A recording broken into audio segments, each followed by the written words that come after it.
Hola, buenas noches. ¿Cómo andan? Buenas Justo noches. quería entrar y se me actualizó el Zoom, así que estaba esperando eso. Bien. Es una manera de decir buenas tardes. Sí. ¿Cómo los trató la lluvia? Complicado. Complicado. Hoy fue un día complicado, sí.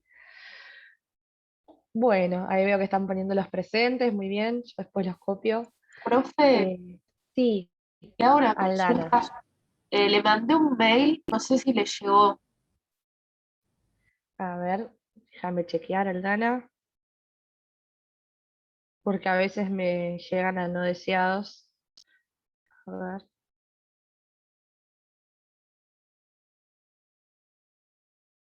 Acá lo tengo, bien.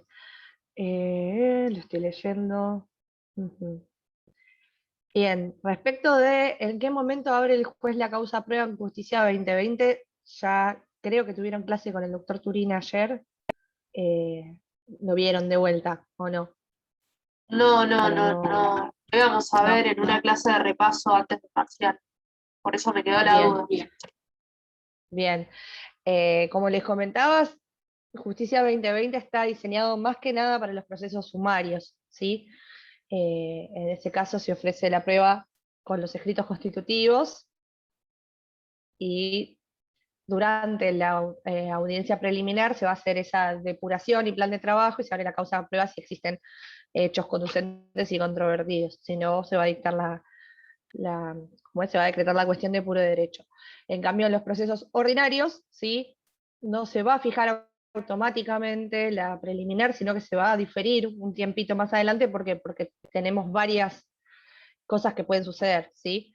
Para empezar, hay que ver si se opone o no algún tipo de excepción, hay que ver si se oponen o no, digamos, primero se va a abrir a prueba para poder ofrecerse las pruebas y después se va a hacer la audiencia preliminar, ¿sí? Se cambia el orden. Eh, ¿Qué otra duda tenías acá? Y me estás preguntando también en el mail, que aprovecho y lo contesto acá en clase a ver si algún compañero tenía la misma duda. Respecto de la acordada 4013, bien, esta va a entrar en vigencia en principio en noviembre, también con unas recomendaciones que se le estuvieron haciendo, por eso no entra en vigencia ahora, así que hay que ver si entra en vigencia en noviembre, qué es lo que se modificaría, agregaría, sacaría, ¿sí? Eso por un lado.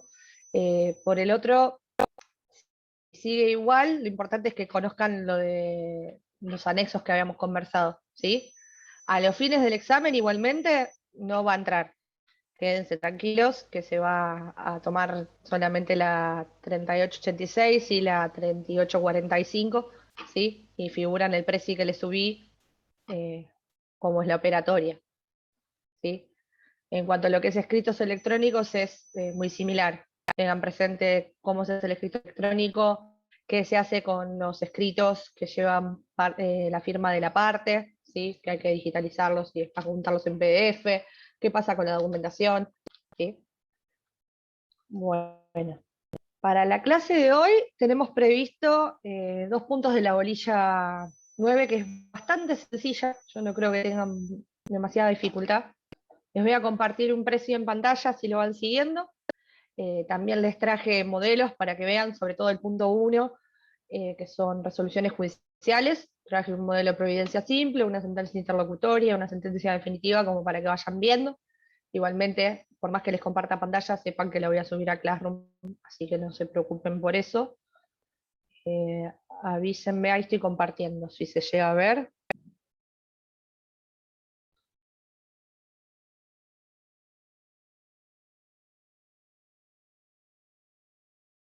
Sí, Bien, se ve, perfecto. profe. Sí, perfecto. Buenísimo. Bien, vamos a arrancar. Bueno, resoluciones judiciales, ¿sí? Cuando vimos expediente digital, vimos que el mismo se componía por lo que son presentaciones electrónicas, ¿sí? Que las hacen las partes, digamos, los letrados los hacen a través del portal de notificaciones y presentaciones electrónicas. También van a ver que hay resoluciones judiciales que son la contracara, ¿no? La parte solicita y el juez provee o no provee determinada resolución, ¿sí? Se clasifican en 3, providencias simples, sentencias interlocutorias y sentencias definitivas, ¿sí?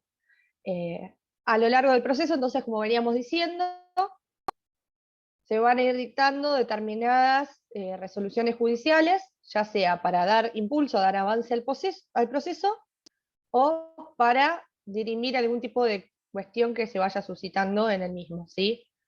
Y por último, lógicamente, la definitiva, que es la que va a poner fin a la cuestión, ¿no? Al litigio. Bien, providencias simples. Estas son, se las voy a dar en orden, ¿sí? Providencias simples, sentencias locutorias y sentencias definitivas. ¿Por qué en ese orden? Porque van a ir viendo que es como una escalera, ¿sí? En cuanto a los requisitos. Las providencias simples tienen pocos requisitos, las interlocutorias un poquito más, y las definitivas tienen ya requisitos específicos.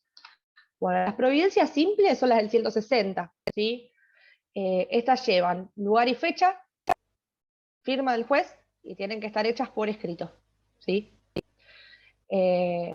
Bien. Estas no se sustancian, es decir, no se va a correr traslado a la contraparte de este tipo de resoluciones, ¿sí? El único fin de la misma es hacer avanzar o ordenar actos de mera ejecución. ¿Cuáles son los ejemplos más comunes, ¿sí? de providencias simples? El auto que ordena el traslado de la demanda, es decir, el primer despacho, ¿sí? Es una providencia simple. El auto que ordena el libramiento de un mandamiento, la intimación de pago de embargo, por ejemplo, la citación de remate, ¿sí? Van a ver, ahora les voy a compartir, les traje un modelo como para que vean cómo se materializan esos requisitos, ¿sí? Este es un modelo de un primer despacho. Van a ver, este modelo justamente es de un expediente que era en formato papel, ¿sí? Sepan que ahora las resoluciones que son digitales, además de este encabezado, ¿sí? Van a tener acá otro puntito abajo que va a decir escrito despachado, ¿sí? 2 puntos, y el número del escrito electrónico que fue enviado para el despacho, ¿sí? Supónganse, este es un primer despacho, lógicamente el escrito electrónico que se envió antes fue la demanda, ¿sí? Entonces acá va a decir demanda, escrito electrónico número, y cada escrito electrónico se le genera automáticamente por sistema un número, conjuntamente con el cargo de la fecha, la hora, el día, ¿sí? Entonces esto va a figurar acá abajo. Bien. Tenemos entonces número de expediente, la carátula, ¿sí? ¿Quién es el diccionario? Por ejemplo, el actor, el demandado. En este caso, dijimos que es un primer despacho, va a ser el actor. Por lo general, entre paréntesis, suelen ponerles, acá en este ejemplo no está, pero suelen ponerles el nombre del abogado al lado, ¿sí? Señor actor, fulanito de tal, entre paréntesis, doctor menganito, ¿sí? Y acá, en este caso, es adjunta bonos y anticipo previsional, solicita se corra traslado, ratifica, porque habían invocado un 48, por ejemplo. En este caso, esto es una resolución, ¿sí? Una providencia simple. Va a tener lugar y fecha, Mar del Plata, 19 de abril de 2010, por ejemplo. Se va a individualizar qué es lo que se está proveyendo, que acá en este caso es el escrito inicial, a mérito de que, bueno, habían invocado un 48, de que se tiene por cumplidas la ley 8480 es la del bono ley, y la 6716, el artículo 13, es el anticipo previsional, ¿sí? Bueno, y acá en este caso va a decir de la acción, corre ese traslado por el término de, estos quédense tranquilas que se las voy a subir a Classroom, ¿sí? Entonces, como requisitos, ¿qué va a tener? Bueno, dijimos lugar y fecha, ¿sí? Por escrito, y la firma del juez. Bien, este es un ejemplo simple de providencia simple. Siguiendo con las resoluciones, tenemos después las sentencias interlocutorias, ¿sí?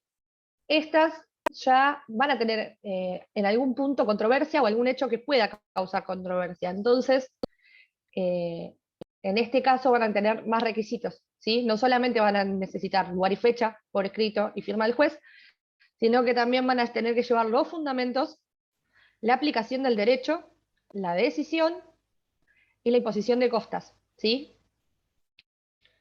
Estas, en cambio, a diferencia de las providencias simples, sí se van a sustanciar. Se tienen que correr con traslado a la contraria, ¿sí? Previo a decidir estas providencias. Bien. ¿Cuál es un ejemplo de providencia simple? Bueno, lo vamos a ver ahora más adelante cuando veamos modos anormales de terminación del proceso. Por ejemplo, cuando hablamos de desistimiento, ¿sí? Se hace lugar al desistimiento, el desistimiento va a ir mediante una providencia simple. Si deniega el desistimiento, como tiene que fundamentar el juez por qué está denegándolo, lo hace mediante una sentencia interlocutoria, ¿sí? Lo mismo, también va a imponer las costas. Van a ver que varios de los modos anormales de terminación del proceso van a terminar con este tipo de sentencias, se les va a aclarar cuándo no, ¿sí? También, por ejemplo, si se pide una nulidad, se va a decidir mediante una sentencia interlocutoria. Bien, y las sentencias interlocutorias, en cambio, acá traje para mostrarles,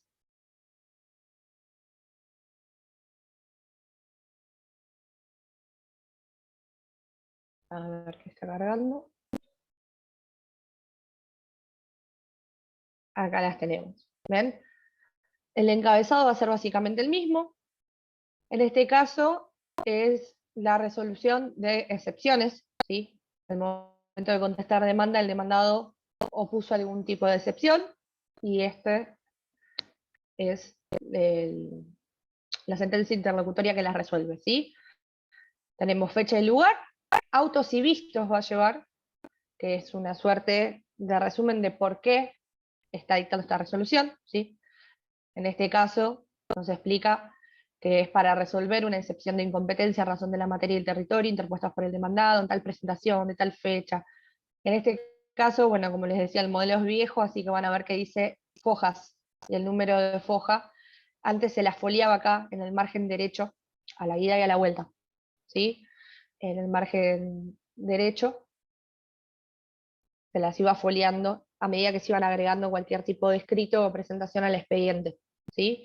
Ahora, hoy en día, la foliatura desaparece, la van a encontrar solamente si miran algún expediente viejo o algún expediente mixto, pero si no, ahora se individualizan mediante escritos electrónicos con ese número que sale en el cargo que les estaba comentando. Bien. Después tenemos otra parte, la cual fundamenta, hace un resumen de qué es lo que solicitan las partes y fundamenta.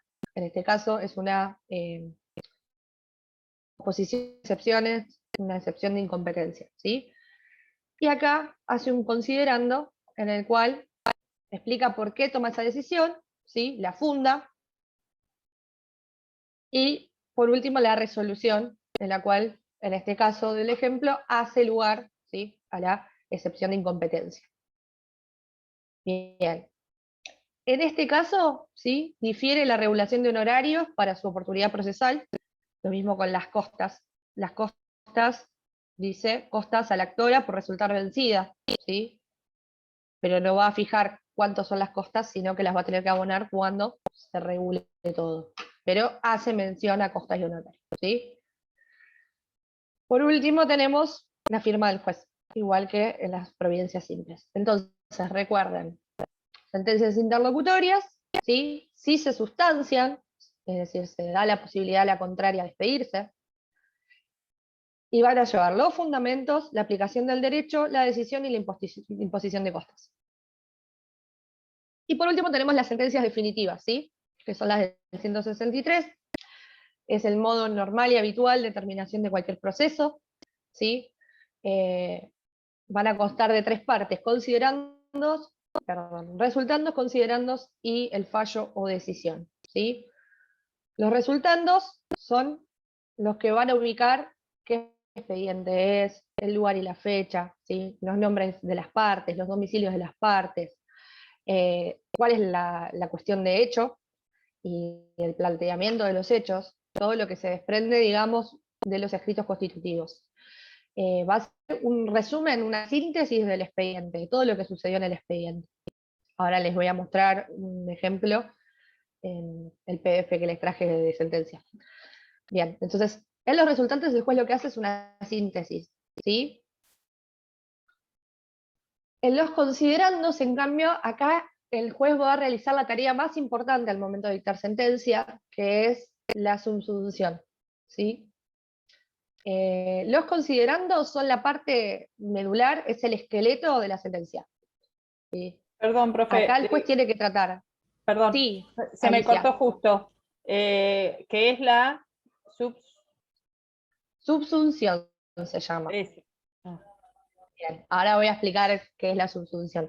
Pero bueno, básicamente es la tarea del juez que tiene que hacer al momento de dictar sentencias, la tarea más importante. Y ahora les voy a pasar a explicar por qué.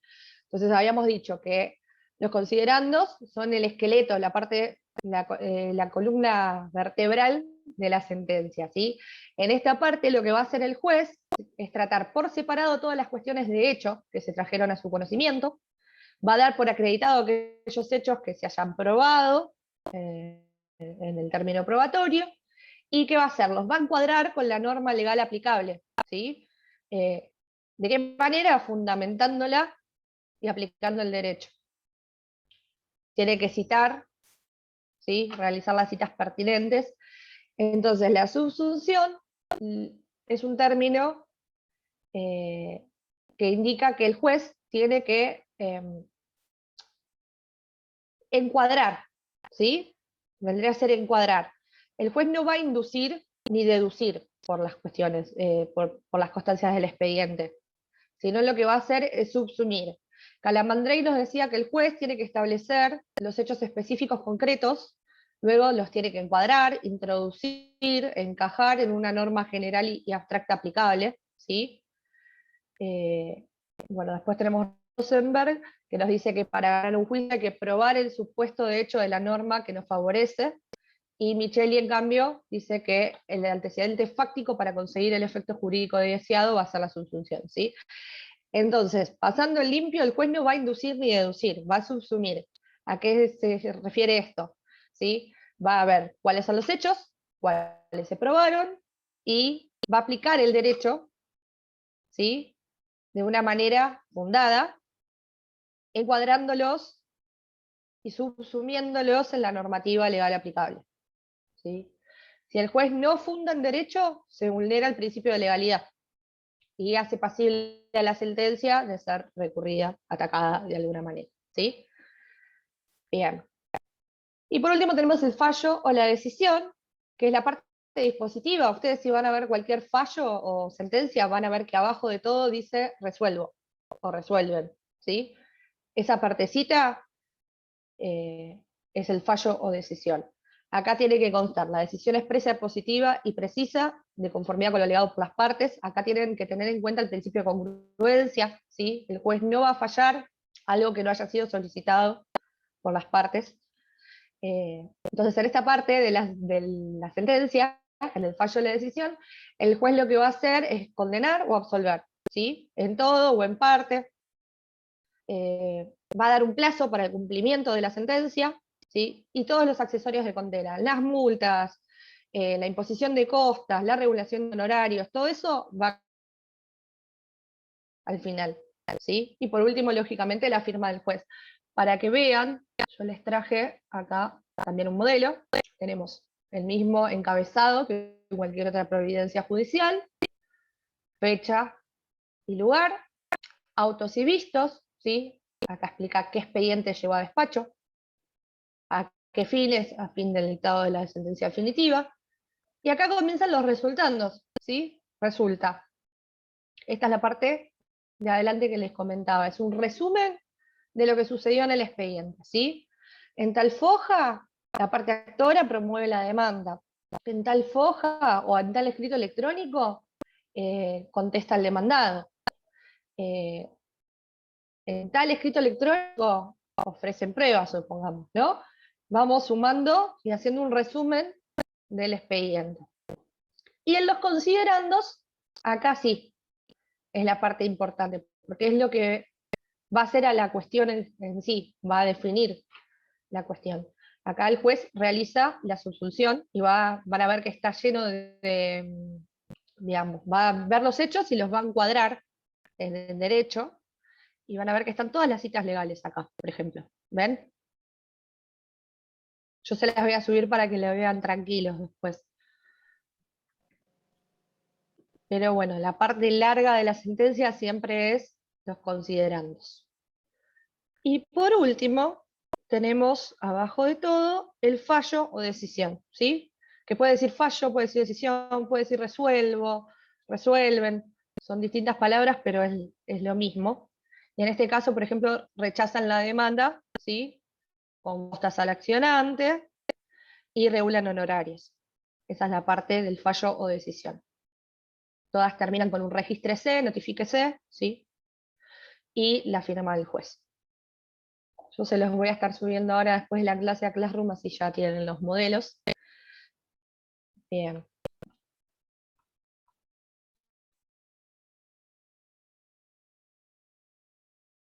Ahí estamos.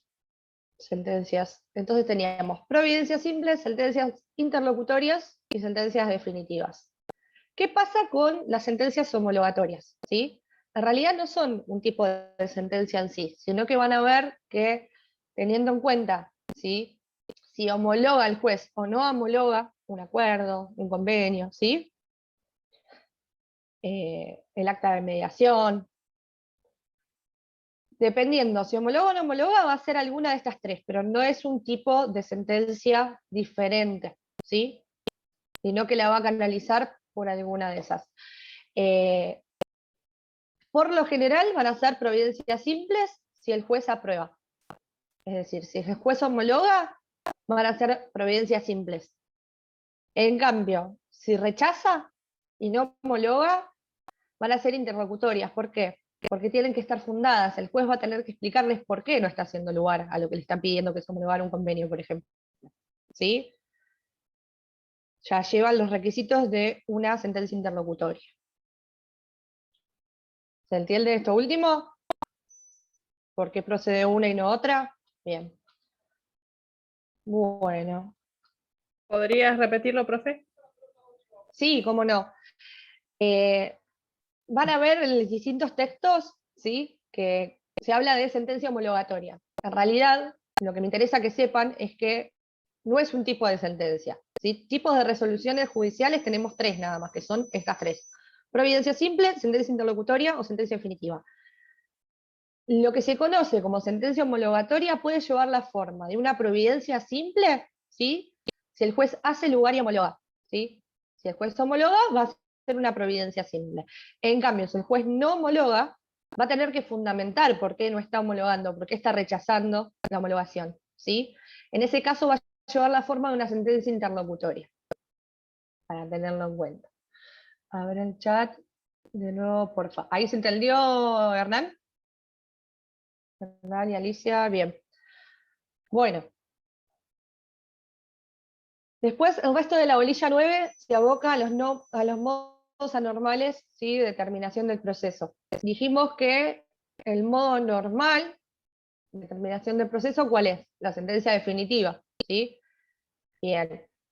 Dependiendo de qué autor sigan, los va a catalogar como modos anormales de determinación del proceso o modos de heterocomposición o autocomposición de conflicto, ¿sí?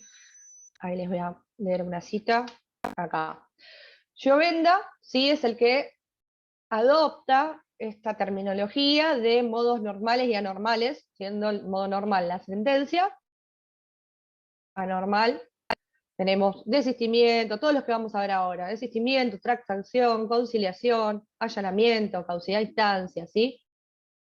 En cambio, algunos doctrinarios como Carneluti distinguían y decían que en realidad no son modos normales y anormales, sino que son modos heterogéneos de composición, de heterocomposición, ¿sí? Esa es la sentencia. Autocomposición de la litis, todos los que son los anormales, vendría a ser desistimiento, transacción, allanamiento, etc.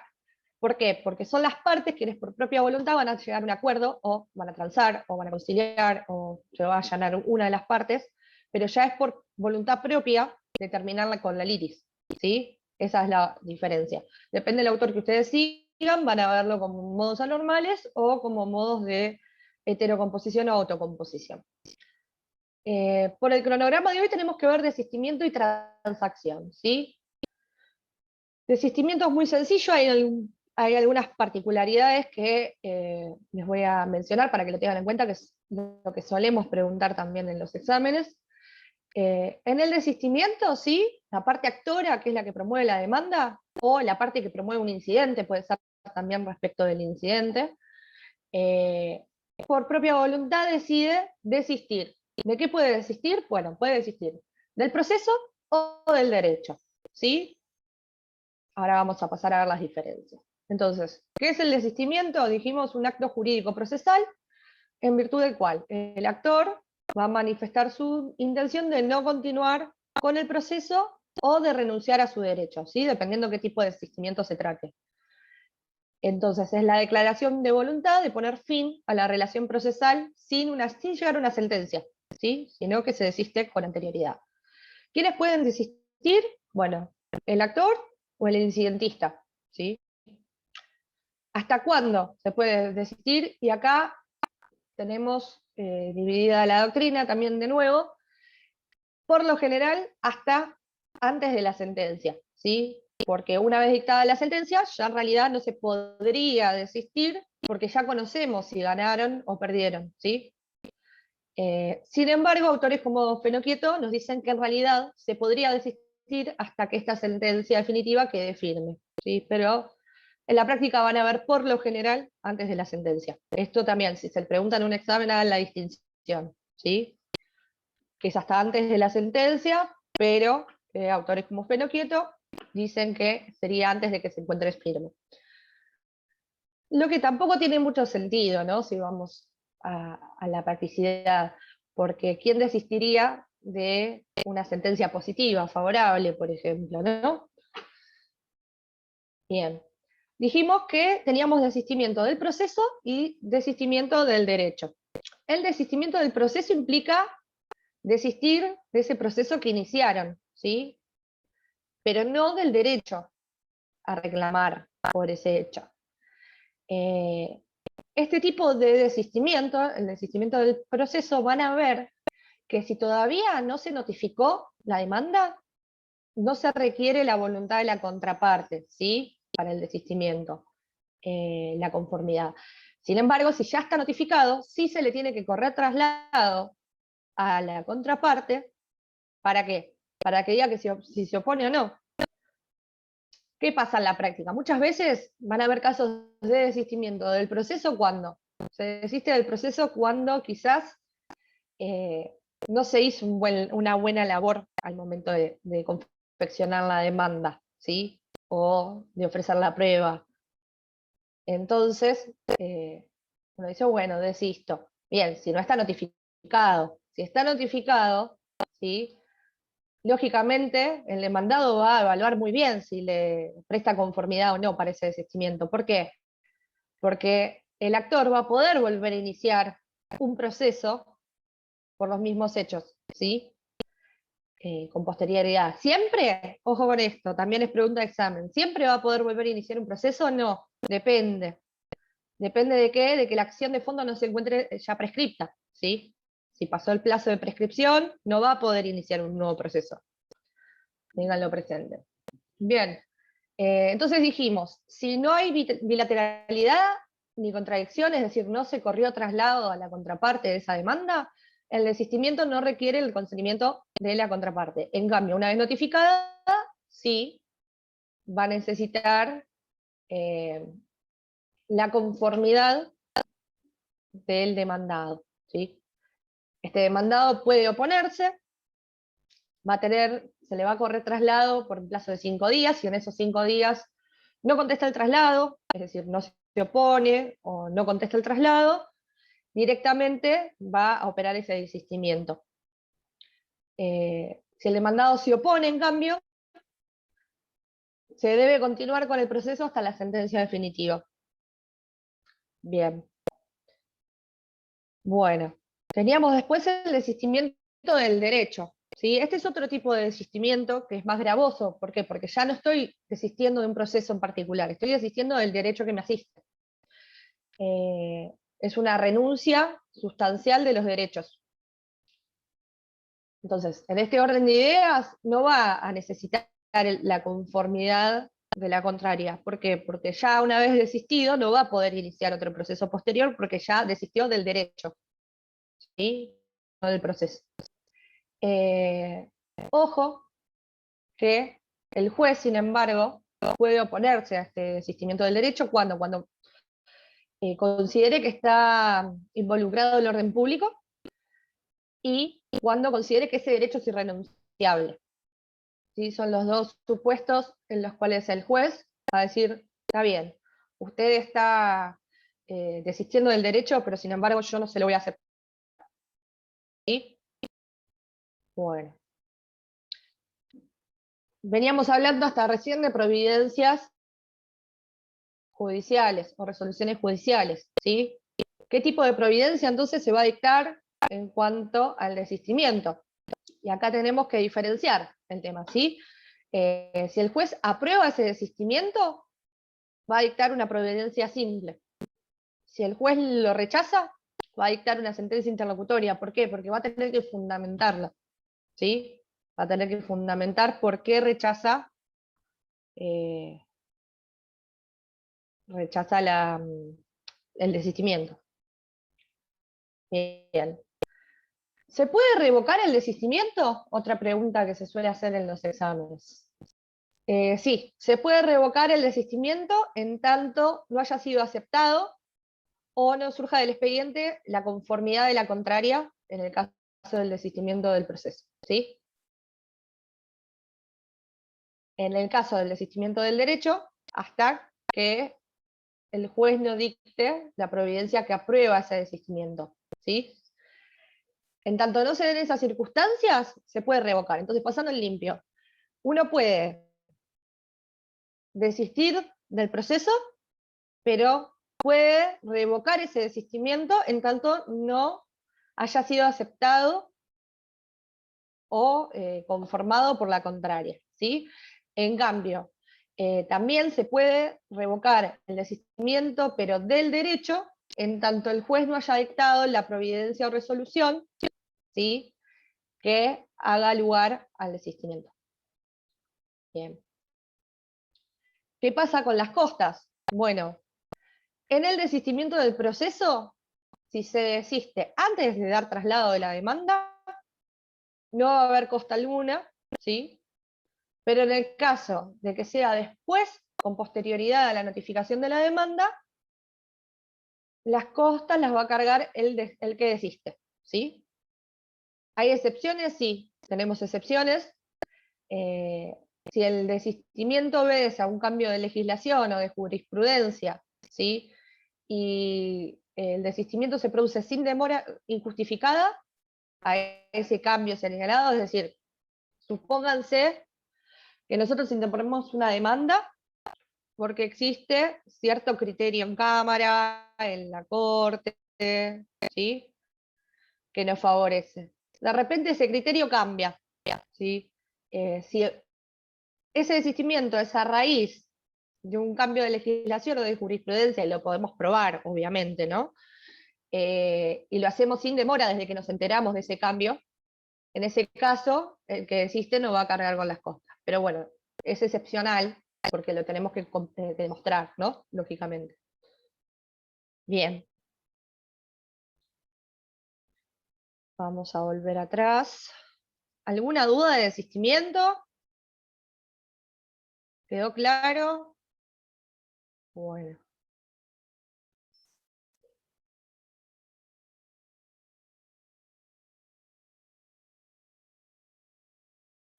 Tenemos transacción también como método o modo anormal de decisión del proceso.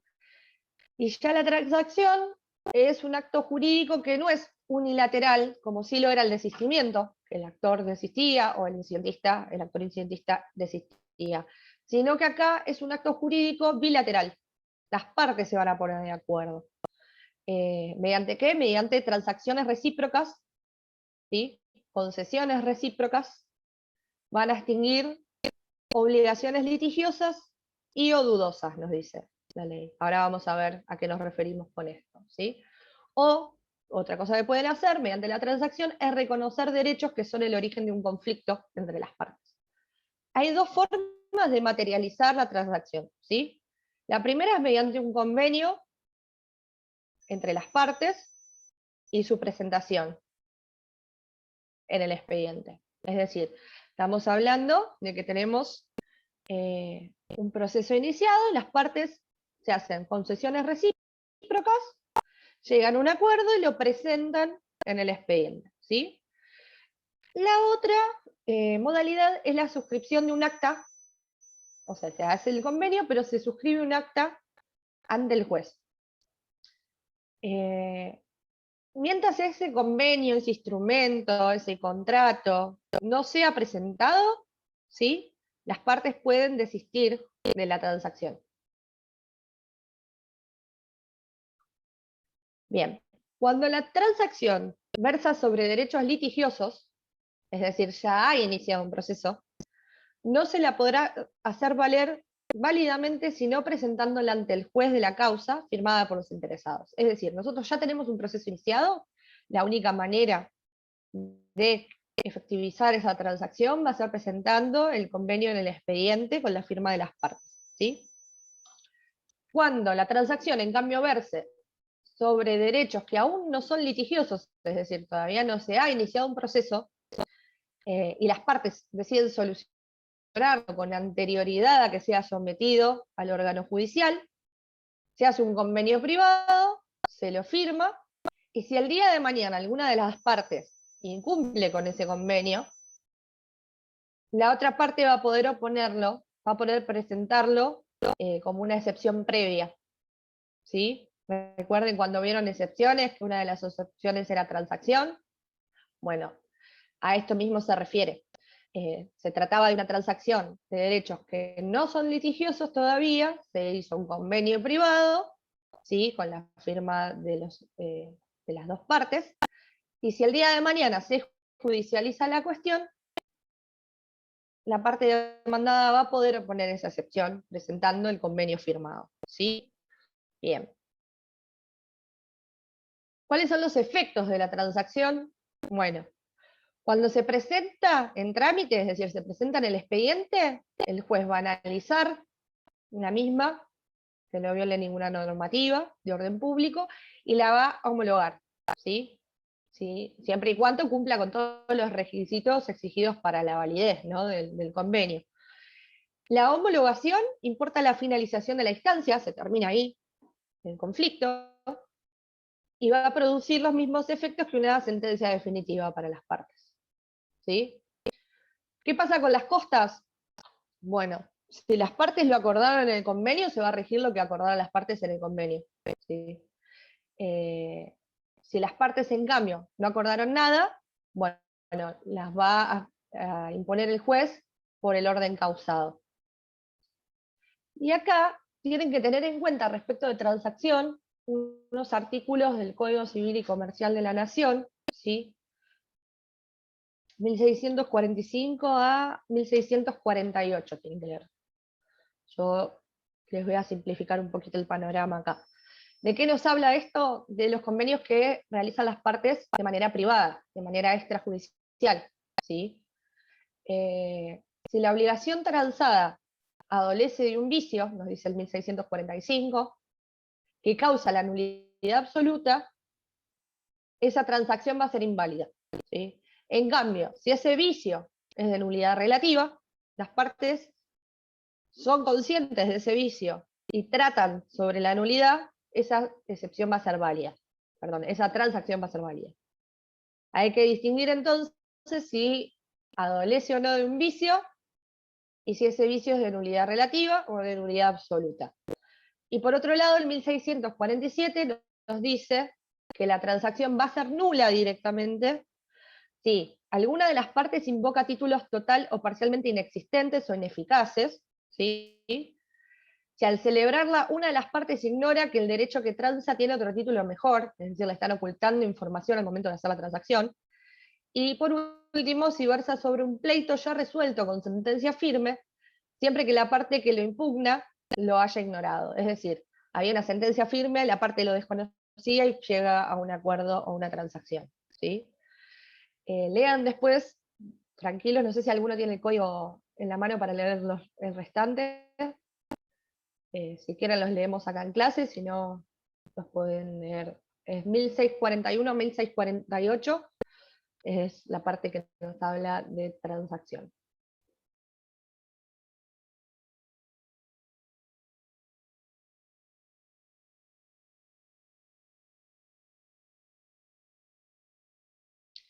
Bien. Tengan presente, no me toca a mí darles el tema, pero tengan presente, muchos estudiantes al momento del examen confunden transacción con conciliación, ¿sí? Tengan presente que la transacción se realiza de manera privada, bilateral entre las partes, ¿sí? Y en cambio la conciliación se realiza en presencia del juez. Esa es una diferencia esencial a tener en cuenta. Piensen cuando hablábamos de Justicia 2020, las dos audiencias en las cuales primero se iban a realizar un intento de conciliación. Si se llegaba a un acuerdo, la conciliación involucra al juez que está presente y tiene conocimiento de la causa, y en cambio la transacción puede ser privada, tiene validez para las partes, ¿sí? En el caso de que sea un derecho no litigioso, va a tener efecto entre las partes sin la necesidad de haber sido homologada. En cambio, la conciliación directamente no es homologada porque concilian delante del juez. La transacción, si se tratara de derechos litigiosos, ¿sí? Ahí va a tener que homologar el convenio del juez. Son pequeñas diferencias a tener en cuenta. ¿Alguna duda de desistimiento, de transacción? ¿Quedó claro? A ver, estoy viendo Súper algunos. claro. Buenísimo, Luciana. Bien. Bueno, se nos Doctora, ¿yo hizo... puedo hacerle una pregunta? Sí, No Romina, me sí. quedó en claro el actor, un ejemplo, ¿no? Puede desistir del derecho y también del proceso, pero no me quedó en claro bien en qué caso. Claro, el actor, siempre que... Ujú. Bien, Romina. El actor va a ser siempre el dueño, entre comillas, dueño de la pretensión, ¿sí? El que va a introducir la pretensión al proceso. ¿De qué manera? Mediante la demanda. O mediante la demanda incidental, si hablamos de un actor incidentista, que también puede desistir, pero del incidente, ¿sí? El desistimiento es unilateral. ¿Por qué? Porque va a desistir solamente el actor, no el demandado. Salvo que pudiera desistir un demandado que sea actor de una reconvención, ¿sí? Pero no se vuelvan locos con eso. O sea, un demandado reconveniente podría desistir de la reconvención, pero no se vuelvan locos ni se rosquen con eso, siempre va a ser el actor, por lo general. Bien. ¿Me podrías repetir lo Sí, de Alicia. cuándo dicta la sentencia interlocutoria y cuándo la sentencia... Ahí voy, Alicia. Deja que termine de Gracias. redondear la idea, si Romina le queda claro. Tenemos dos tipos de desistimiento, Romina, del derecho y del proceso. Del proceso va a desistir de ese proceso que inició, pero no desiste de futuros procesos que pueda iniciar, siempre y cuando la acción no haya prescripto, ¿sí? En cambio, del derecho ya desistió del derecho y no puede volver a iniciar un proceso. No sé si ahí quedó claro, Sí, Romina. ahí me quedó claro, Buenísimo. claro. Gracias. Buenísimo. No, de nada. Una Y consulta, en el Alicia, caso de que esté la prescripción, digamos, se sí. desiste, Ay, se congeló la imagen de Joaquín. Yo tengo la misma duda. En caso de prescripción, Sí, desiste, prescribe, no vuelve a iniciar otro proceso. no puede. Perfecto. No Gracias. puede porque prescribe la acción. Ustedes piensen que la demanda interrumpe la prescripción siempre y cuando continúe la demanda, ¿sí?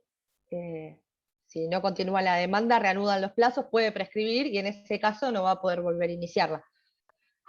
Y Alicia me había preguntado respecto de qué tipo de resolución, ¿no? Era la pregunta. Ah, Sí. estás muteada.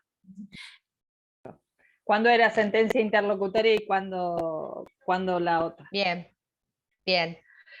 En desistimiento. En el desistimiento, sí, la sentencia que hace lugar al desistimiento va a ser una providencia simple, porque hace lugar y listo. ¿Sí? No va a tener que dar mayores explicaciones, va a tener que tener lugar y fecha, firma el juez y tiene que ser por escrito, nada más. En cambio, si rechaza ese desistimiento, si no acepta ese desistimiento, el juez lo que va a hacer es dictar una sentencia interlocutoria. ¿Por qué? Porque va a tener que explicarte por qué no, va a tener que fundamentarla, ¿sí? En ese caso es una interlocutoria. ¿Alguna otra duda? ¿Cómo vienen con el resto de las bolillas, con el estudio de la materia? ¿Vienen bien? ¿Vienen al día? Pues ya casi están terminando, van a tener unos cuantos días para estudiar solos. Bien. Clase de repaso, les dijo el doctor Turina que va a haber, entonces. ¿Quieren que haya? Bueno, yo les voy a pedir a ver si podemos fijar una. Más que van a tener un tiempito hasta el parcial. Doctora, quisiera hacer una pregunta. Sí, Aldo. En cuanto al parcial, ¿son temas a desarrollar o van a ser más bien preguntas puntuales, así como se vienen haciendo en las clases? Mira, los exámenes son orales, en principio presenciales, y la forma que tenemos de tomar, por lo general, puede entrar cualquier bolilla y cualquier punto del programa, porque se parte de la base de que intentamos darlo todo, como para que lo tengan presente. Son preguntas que por lo general te dan un margen para que desarrolles, ¿sí? Se arranca, si quieren les puedo hacer en estos minutitos un mini simulacro de examen, como para que tengan una idea de cómo se pregunta, respecto por lo menos de lo que acaban de ver, ¿sí? Pero se arranca con alguna pregunta genérica, ¿sí? Como para que ustedes rompan el hielo, se suelten y contesten, y después sí, quizás nos vamos un poquito más a lo puntual. Pero quédense tranquilos que no es bastante descontracturado el parcial, es más una charla de café, no se sientan incómodos. Si no entienden la pregunta, pidan que la volvamos a hacer, si hay algo que no quedó claro, lo mismo, tómense su tiempo para pensar antes de contestar también. ¿Podemos empezar dando un tema? No, son preguntas, pero vas a ver, Micaela, que son preguntas sencillas, quizás comenzamos, no sé, si comenzáramos con la bolilla 9, les podría preguntar, decime qué es el desistimiento del derecho, o qué tipo de desistimiento hay. Como preguntas que son más sencillas para arrancar, como para que ustedes rompan el hielo y se sientan cómodos también, y no se inhiban, que es lo que pasa muchas veces en los orales, que cuestan las primeras preguntas. Bien, Milagros, ahí estoy viendo, sí, lo voy a subir el Prezi y voy a subir también los modelos que les mostré. Tengan en cuenta igual que el Prezi es toda la bolilla 9, hay que ver mañana si no les da más material el doctor Ferran. Tengan en cuenta, pero de lo que di yo les va a servir. El examen, en principio el 2, si hay alguna modificación lo estaremos avisando. Todavía no sabemos, estamos a la espera de confirmación. ¿Sí? Sí, porque habemos bueno, varios que rendimos otras materias del mismo 2. Claro, sí. Lo hemos planteado. Sí, pasa que como las fechas la fija, creo que es Secretaría Académica, Consejo Académico, tenemos que esperar eso, la confirmación. En principio va a ser el 2. Bueno, ¿alguna otra duda? No. Bueno, cualquier duda, cualquier consulta, manden mail, ¿sí? Traten de mandar. Sí, Valeria. Yo te puedo preguntar, pero no de lo que diste, sino de cómo se están organizando ustedes, los profesores. Porque la ¿En doctora relación a qué? Kirchner, la doctora Kirchner el martes nos dijo que esa era su última clase. Ujú. Y no sabemos si tenemos que ir a la facultad o no, o si van a reemplazar al docente. Eso lo estarán avisando en el Classroom si es que hay algún otro docente que no haya terminado de dar sus temas. Yo hoy con ustedes, el cronograma, tengo por ejemplo la última clase. La doctora Kirchner seguramente también ya dio sus temas por cronograma. Y hay que ver si lunes o martes ya en realidad ya dieron todo, porque fíjense que vamos en orden cronológico nosotros, nos vamos dividiendo las bolillas. Y ya estamos en la bolilla 9.1 y 2. Yo creo que mañana ya terminan de ver el programa. En el caso de que haya quedado algo sin refrescar, o que ustedes precisamente quieran utilizar la clase presencial como para hacer una clase de repaso o algo, avísenme, díganme hoy si están de acuerdo, y yo lo informo a ver si alguno de los docentes podemos diagramar Pasa que una clase de repaso. ¿Cómo, Turina, Val? Sí, Turina ayer nos dijo que no terminó con sus temas y que el miércoles que viene quería hacer una clase presencial en la facultad, pero estaba complicado porque no sé qué pasaba en la facultad y porque había compañeros que no podían ir. Y ahora con el tema de, bueno, del el aspecto sanitario, así que no es fácil tampoco coordinar encuentros presenciales si no están diagramados con anterioridad por la facultad. Pero de todos modos, déjenme que hable con él, a ver si en vez del miércoles puede ir el martes y aprovechar la Claro. clase de la doctora Kirchner si es que ella ya terminó sus temas. Lo converso con ellos y les avisamos por Classroom, no hay problema. Bueno, eso era. Si van a querer una clase de repaso, más allá de la clase del doctor Turina de sus temas, que creo que un día se había quedado sin conexión, así que está bien, debe haber quedado justo con el tiempo. Si quieren alguna clase de repaso, avísennos también por el Classroom o por algún mail, y coordinamos una, no tenemos problema normalmente, más cuando falta bastante tiempo. Preferimos siempre nosotros dejarles a 10 días para que estudien tranquilos, y que cualquier duda nos manden un mail. Acá Yamila dice que iban a dar una clase de repaso. Sí, buenísimo. Sí, si están de acuerdo, coordinamos una, no hay problema. Y en todo caso le digo al doctor Turina, si la doctora Kirchner ya terminó y no va a utilizar la clase del martes, que hagan un cambio. Lo conversamos. Y cualquier novedad les avisamos al Classroom. Bárbaro. Bueno, si no tienen ninguna duda, ya terminaríamos por hoy. Se las hice cortito hoy. Pero bueno, era una bolilla bastante simple. Ahí veo el dedito para arriba de Alicia, el pulgar. Bien. Bueno, les mando un saludo. Cualquier duda, estamos en contacto. ¿Sí? Gracias, Gracias, profe. doctora, Buenas noches. Gracias. Hasta Buenas luego. noches. Buenas noches. Hasta luego.